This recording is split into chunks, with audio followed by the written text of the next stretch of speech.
Bonjour frères et sœurs, que la paix soit avec vous. Nous sommes de retour pour un témoignage extra. Soyez prêts.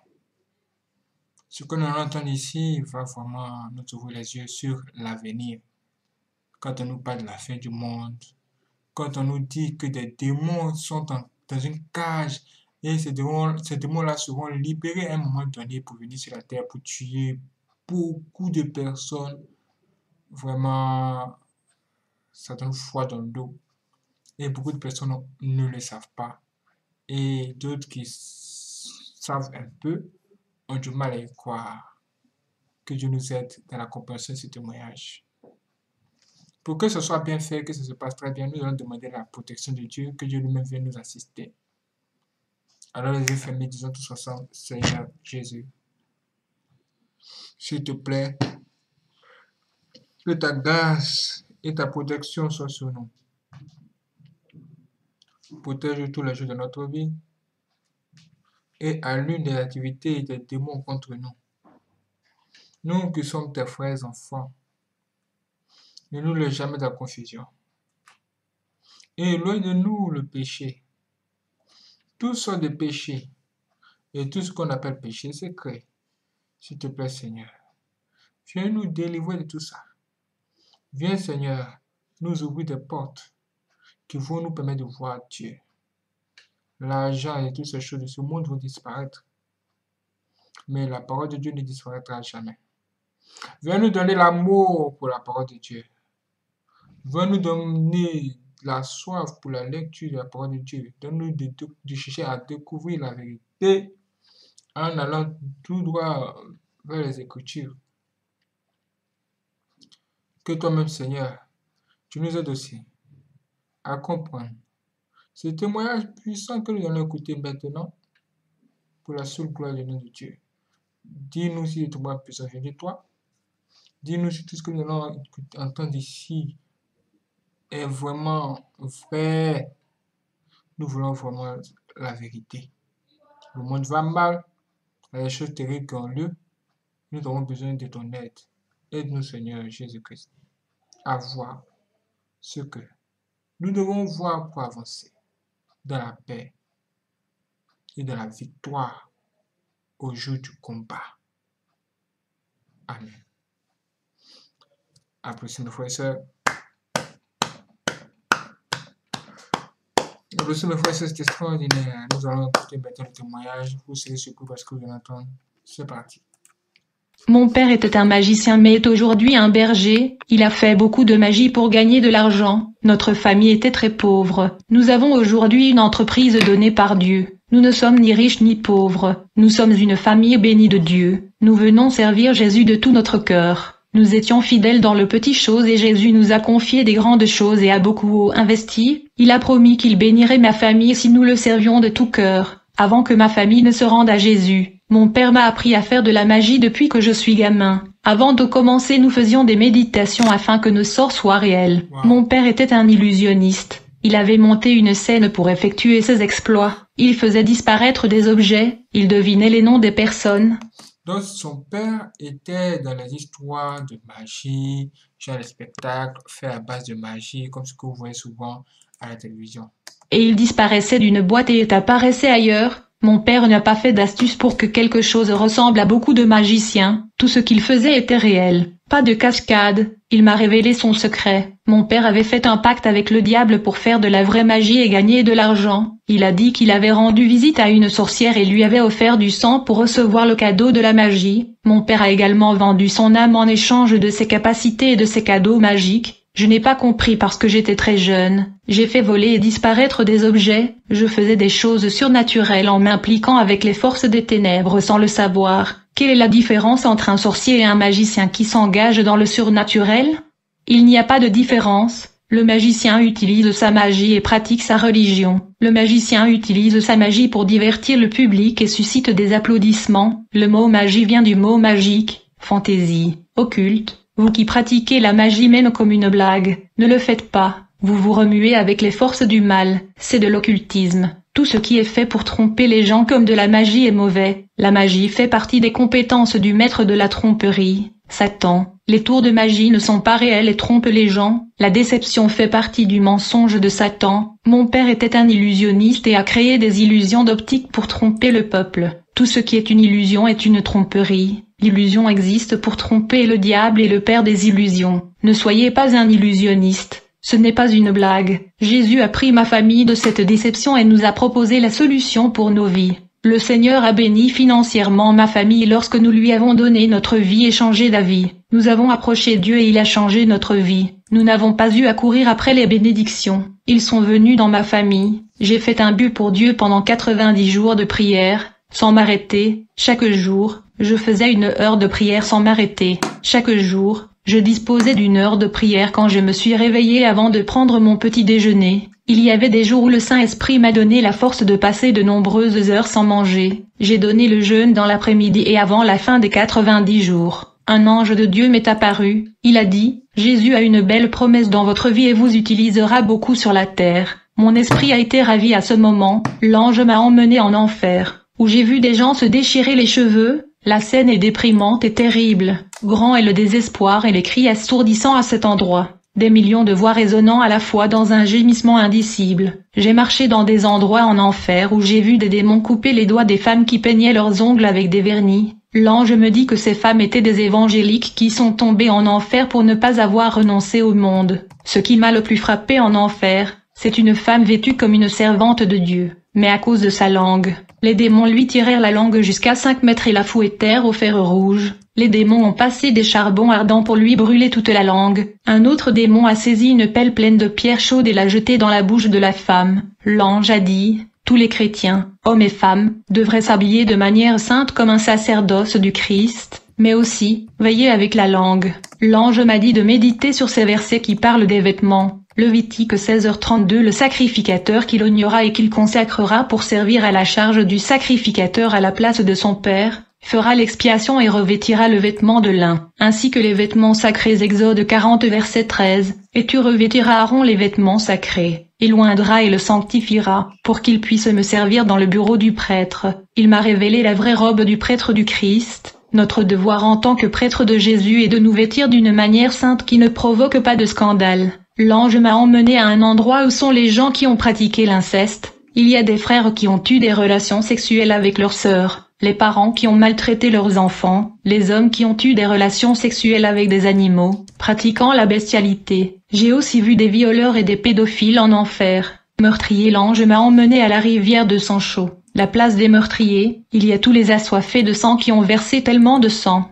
Ils sont dans la vallée des meurtriers, tout cela est dans une rivière de sang qui bout sans arrêt et pue, une odeur de chair pourrie à cet endroit. J'ai aussi vu des chrétiens qui sont en enfer parce qu'ils convoitent des stars du porno. Ils regardaient des films érotiques et pratiquaient l'adultère dans leur cœur. Ils ont trahi leurs femmes par des désirs et des pensées immorales. Je suis allé avec l'ange aux portes du ciel. Une file de chrétiens attendait l'ordre de l'ange qui gardait la porte. L'ange chercha dans le livre de vie le nom de chaque frère. Certains sont allés au ciel par la porte céleste, d'autres ne pouvaient pas entrer car ils sont morts dans le péché, leurs transgressions les ont empêchés d'entrer. Le ciel est un lieu pur et saint et répudie le séjour du péché et du mal. Une femme qui faisait la queue était inquiète pour sa situation. Quand son tour vint, son nom n'a pas été trouvé écrit dans le livre. Elle a eu 2 péchés graves qu'elle ne s'est jamais repentie. Le premier péché. Elle n'a jamais pardonné à son mari de l'avoir laissé pour une autre femme et s'est rendue dans une autre ville. Le deuxième péché. Elle avait une rancune et beaucoup de ressentiment pour sa mère qui l'a abandonnée quand elle était enfant. L'ange la poussa dans les ténèbres extérieures. Cette femme est tombée éperdument dans l'enfer du feu. L'ange m'a emmené dans les airs où des millions de démons restent.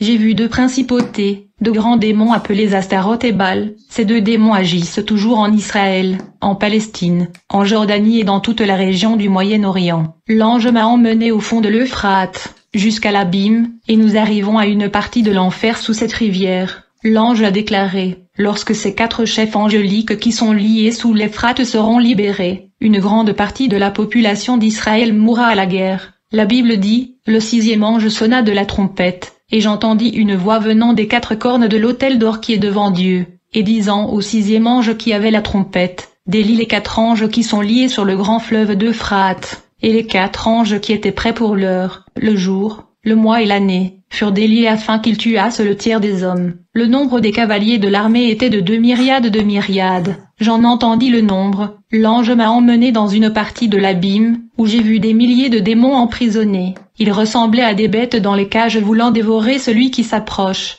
Ces démons sont beaucoup plus féroces que ceux qui sont libres. L'ange a déclaré, ce sont les 200 millions de démons qui seront relâchés sur terre. Et lorsque cela se produira, un tiers de la population mondiale mourra des suites de guerre, de famine et de maladies. L'ange et moi sommes sortis de l'abîme et sommes venus à la rencontre de Jésus. Nous avons flotté dans les airs. Il m'a emmené au paradis. Jésus a envoyé un ange pour apporter ma robe. L'ange a apporté ma robe de mariée. Elle est blanche et resplendissante. Jésus a dit, « Je vous habillerai de cette robe de votre vie spirituelle quand vous reviendrez sur terre. Serviteurs, une fois que vous aurez cette robe, ne commettez pas de péché pour ne pas se salir. » Jésus a dit, « Je vais vous révéler le gouvernement de l'Antéchrist. » Le Seigneur m'a montré le règne de l'Antéchrist. Cet homme de grande influence politique et leader mondial a été présenté à l'Organisation des Nations Unies comme un chef de la paix. Des groupes d'hommes politiques et des factions terroristes opposées à son gouvernement ont été écrasés. Tous ses adversaires ont été détruits et son empire grandissait. Le royaume de cet homme a été fortifié et solidifié lorsque plus de pouvoirs de l'enfer ont été relâchés sur la terre quand la fosse de l'abîme a été ouverte. Son règne reçut un entraînement spécial de Satan et une légion de démons fut soumise à son autorité. Les personnes marquées de son signe et les adhérents de son gouvernement étaient possédés par une classe de démons qui les avait poussés à persécuter les chrétiens et les juifs. Cette classe dominée par les forces des ténèbres était soumise aux dirigeants du gouvernement de l'Antéchrist. Les persécuteurs démoniaques ont fait tomber les juifs et les chrétiens sur le sol dans une telle douleur et se sont tordus en se mordant la langue. J'ai vu ces démons scorpions leur faire souffrir les mêmes douleurs que les âmes ont en enfer. La même souffrance qui existe en enfer était arrivée sur terre. Les adorateurs rebelles de la bête étaient tourmentés dans la chair. L'Antéchrist a changé la structure de son gouvernement, divisant la planète en 10 parties. 10 gouverneurs ont été nommés, chacun pour contrôler une partie du monde qui est entre les mains de l'Antéchrist. Ces 10 gouverneurs ont affligé les nations où ils ont dominé en imposant la marque de la bête au peuple. Ils ont forcé les gens à adorer la bête avec la peine de mort pour les rebelles. La législation du monde entier a été modifiée. L'adoration de la bête faisait partie de l'article de cette loi. Les Bibles confisquées ont été incendiées et détruites, alors que le nom de l'Antéchrist figurait dans les médias, les journaux, les magazines, les journaux télévisés et les radios. La population a été opprimée par les 10 dirigeants. Ils ont transformé les gens en esclaves, les faisant trembler de peur de la douleur. L'un des 10 dirigeants du temps de la fin est le faux prophète qui dirige le Moyen-Orient et la terre d'Israël. L'église de la grande tribulation est habillée en noir pour avoir accepté la marque. Ils ont adoré dans leurs églises. Elle est l'épouse de l'Antéchrist et le faux prophète a imité le Saint-Esprit dans l'exercice de ses fonctions sur la terre. Le faux prophète avait tous les dons. La capitale de l'empire de l'Antéchrist était le centre de tous les maux. De cette ville sortent toute la corruption du monde. Cette ville a exercé une grande influence dans toutes les villes et a contrôlé le monde. L'Antéchrist et les hommes puissants du gouvernement y habitent avec les légions de démons libérés de l'abîme. Toute la force sortait de cette ville maléfique pour souiller les gens. C'est de cette ville que l'ordre d'exécuter les chrétiens fugitifs a été donné. J'ai vu une force sombre, ressemblant à une couverture noire sortant de la ville. La force sombre a rayonné le monde entier comme une lumière noire. La haine de détruire le peuple d'Israël était dans les cœurs du monde entier. Tout le peuple de Dieu d'Israël et des autres était caché de la fureur de l'Antéchrist. Le siège de la fausse religion de l'Antéchrist était dans la capitale, où il commandait toutes les églises du monde. Des troupes du monde entier travaillaient pour l'Antéchrist. De cette ville satanique, des lois ont été adoptées qui ont libéré le mariage pédophile des enfants et des adultes.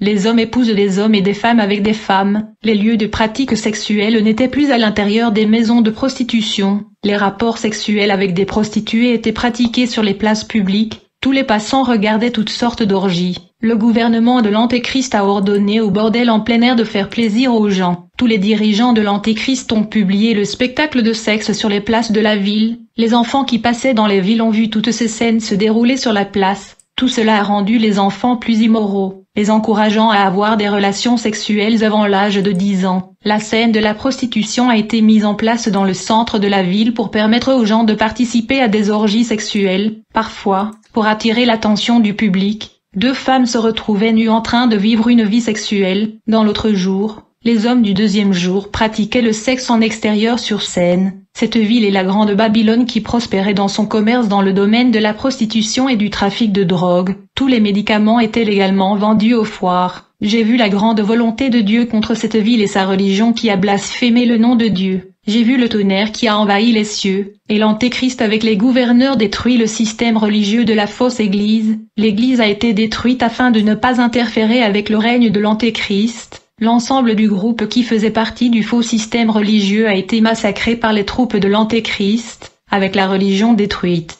L'Antéchrist s'assume comme le centre du monde. Il se tient à la place de Dieu. Un grand tremblement de terre a frappé cette ville et l'a complètement détruite. Une ville pleine de prostitution, de drogue, de boissons, d'argent, de grandes entreprises et sociétés ont été détruites. Cette ville a versé beaucoup de sang des chrétiens. Cette ville est l'épouse du diable qui a été dévastée par le tremblement de terre. Les structures ont été ébranlées, détruisant les palais des gouverneurs et toutes leurs rives. Toutes les villes environnantes ont été réduites en cendres. Seuls les débris et l'autodestruction ont été laissés. Ce tremblement de terre était le plus important au monde. Cela a changé toute la configuration de la Terre et des climats inversés, modifiant ainsi les pôles de la planète. Après ces choses, ma vision est allée au mariage de l'agneau. La femme de Jésus s'est préparée pour la fête. Elle était vêtue de fin lin, vêtue de la royauté qui est le costume de la femme de l'agneau. Ma vision est allée au pays d'Israël, où j'ai pu voir des millions de soldats communistes et musulmans de divers pays. Tous étaient dirigés par l'Antéchrist et le faux prophète qui ont été rejetés par le peuple d'Israël qui a découvert la tromperie de ces deux bêtes. Jésus est descendu du ciel sur un cheval blanc et a anéanti toute la multitude de soldats et de personnes voulant attaquer Israël. Ces soldats avaient de grosses armes de destruction et ont été tués. Jésus vient de parler et ses paroles sont devenues une épée tranchante qui a brisé tous les ennemis d'Israël. J'étais tellement terrifié par le sang qui a jailli à cet endroit. Cela ressemblait à une rivière de sang qui coulait dans les rues de la ville. Jésus a dit, « Ma servante, ce jour viendra et ce sera ma grande vengeance contre les ennemis de mon peuple et les derniers ennemis du millénaire sur terre. » J'ai également vu dans la vision deux anges puissants qui ont enchaîné le faux prophète et l'Antéchrist. Les deux ont été jetés vivants dans les temps de feu ardent. Les deux qui avaient une alliance étaient maintenant ensemble dans les temps de feu. Ils étaient avec l'armée de soldats qui avaient encerclé le pays d'Israël. Les temps de feu où les deux ont été jetés n'est pas l'enfer où se trouvent les âmes à ce moment-là. C'est une mer de feu, où j'ai vu dans la vision les noyer et boire des larves brûlantes. C'était terrible de voir ces hommes brûlés vifs. Quelle est la différence entre l'enfer et le lac de feu? L'enfer est un lieu temporaire pour les âmes emprisonnées, pas pour le corps de chair. Aucune matière physique ne peut y demeurer. L'étang de feu est un lieu préparé pour les corps de chair qui vont ressusciter. Le lac de feu n'est pas un lieu pour les âmes mais pour le corps, l'âme et l'esprit. Les personnes à jeter dans cet endroit doivent être complètes avec corps, âme et esprit. J'ai vu Satan se faire arrêter par un ange, un puissant archange. Son identité n'a pas été révélée, mais il est fort et resplendissant. Il a emprisonné Satan dans l'abîme et l'a enchaîné. Satan était au même endroit que les anges rebelles. Il était seul avec son corps immobile qui ressemblait à une statue à cause d'un sceau. Jésus m'a conduit près de la Jérusalem céleste avec 12 portes d'or. Je ne pouvais pas entrer, mais je vis la ville merveilleuse de 12 colonnes d'or. Cette ville est inhabitée. Sa largeur, sa hauteur et sa longueur sont parfaites. Tout est en or pur. On aurait dit du verre brillant. Un miroir qui réfléchit la lumière du soleil. Mes yeux ne pouvaient supporter de regarder leur luminosité. Cela ressemblait à un soleil qui ne leur permettait pas de voir ces merveilles. J'ai pleuré d'émotion en voyant ce qui était réservé à l'église. Il est orné d'une variété de pierres précieuses. Dans Apocalypse 21, 18-21, Dieu montre à Jean la nouvelle Jérusalem, après avoir décrit les dimensions de la ville sainte. Jean nous parle des pierres précieuses qui garnissent les fondations du mur. 18 La muraille était en bois de jaspe, et la ville était de l'or pur, semblable à du verre transparent. 19 Les fondements de la muraille de la ville étaient garnis de toutes sortes de pierres précieuses. La première fondation était jaspé, le second, saphir, le troisième, une cacédoine, le quatrième, une émeraude. 20 Le cinquième, sardonyx, le sixième, sardus, le septième, la chrysolite, le huitième, béryl, le neuvième, une topaze, le dixième, un chrysoprasus, le onzième, un jacinthe, le douzième, une améthyste. 21 Les 12 portes étaient 12 perles, toutes les portes étaient d'une perle, et la rue de la ville était d'or pur, comme du verre transparent. Tout est construit avec du matériel pur. pure et royale. Cette ville est de haute royauté, attendant la venue de la reine, bien-aimée. Il vaut la peine de renoncer au monde pour y vivre. Toute la richesse, les biens matériels, l'argent, les voitures et la technologie sont de vieux restes près de cette ville. Les bâtiments de la terre sont des restes près de la Jérusalem céleste. Après avoir eu cette vision, je suis prêt à mourir pour la cause évangélique. Les gens de mon église m'appelaient vieux et carré, car je leur ai dit que la nouvelle Jérusalem est carrée et que pour y accéder nous devons être carrés comme elle. Il n'y a pas de place pour les croyants ronds qui n'ont pas la forme géométrique de cette ville. La gorge de l'enfer est ronde et géométriquement circulaire. Je suis allé dans l'enfer et j'ai vu quelle était sa structure. La nouvelle Jérusalem céleste, qui ne fait pas partie de ce monde, n'a pas perdu son éclat. Le soleil n'a pas illuminé la ville. Il y a une lumière plus forte que le soleil qui brillait sur la ville. Elle sort d'un homme en robe blanche et couronne. Jésus lui-même est la lumière là-bas. La lumière de Jésus reflétant les pierres précieuses de cette ville la faisait briller et rayonner. C'est dans cette ville que nous entrerons par la porte et crierons avec Jésus. Là nous serons présentés à notre Père et nous verrons le visage de Dieu que jusqu'à présent, aucun homme n'a eu ce privilège.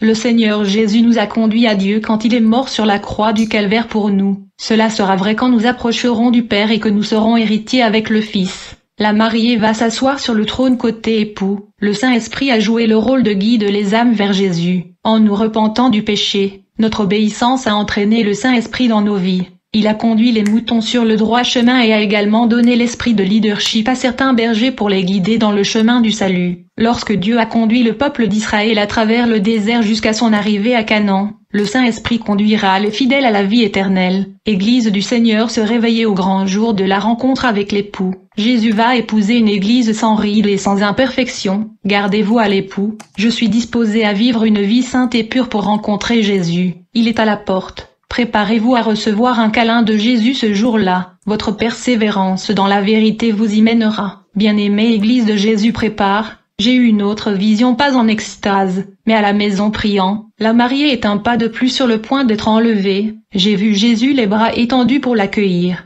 La mariée que j'ai vue dans la vision était prête à recevoir l'époux. Ses vêtements étaient si blancs et resplendissants, tellement légers. C'est la vraie Église, pas celle qui a été entachée de péché et vendue au monde. J'ai également vu une alliance de mariage dans la vision, Jésus approuvant la pure épouse. L'alliance de réparation est la fidélité de la mariée à son mari. L'épouse gagnera la bataille contre le péché en résistant à l'ennemi en demeurant vierge et pure pour Jésus. La mariée a flotté au bras de Jésus et s'est assise comme la reine à côté de Jésus. Gloire à Dieu. Elle a vaincu et est maintenant libre de toutes les tentations du malin. Remercions Dieu pour cette révélation au nom du Père, du Fils et du Saint-Esprit. Amen. Publié par Resh Onésir.